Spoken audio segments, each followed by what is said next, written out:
You come and you talk to these kids, what kind of message do you want to get across to them? Well, the biggest thing that I talk about in my career and journey is what I think is life applicable. And it's really about, if I had to narrow it down into a few things, dare to be great and don't be afraid to fail. Fear of failure suffocates so many people's aspirations and goals.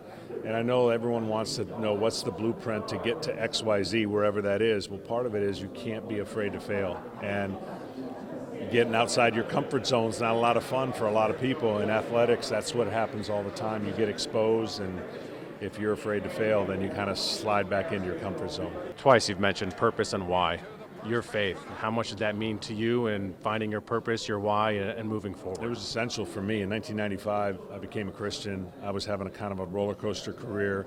I was trying to please people. I wanted to be the best version that I could be of myself, and I wanted to honor my parents. But when I realized that honoring God is the greatest thing that I can do and the attributes that He gave me, it made all that backpack of junk just be released, and I was more freed up as a person, freed up as an athlete, and I wanted to be a warrior. And I hope that I did that to the best of my ability. I'm not perfect, no one is, but it sure did free me up in 1995 to experience the rest of my career. So what year did you switch to closer?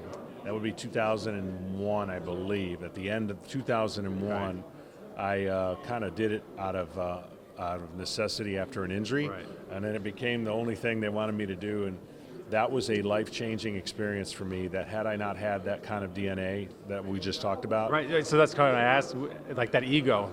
Was it an ego thing? Did you have to swallow it, or how'd that play? I wanted to play for Bobby Cox. That's the only reason I accepted to do it. But that is not what I wanted to do. I want to win championships, so if it meant winning a championship, I would try it, and I did for 3 years.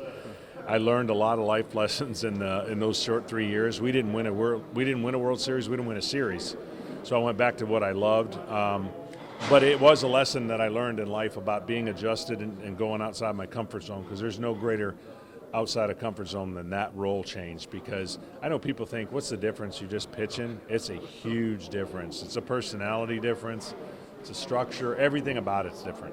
What do you see in the Braves this year? I see that, unfortunately, they've had some injuries in a rotation. They've got to hang on till they get back. They're a complete starting rotation when healthy.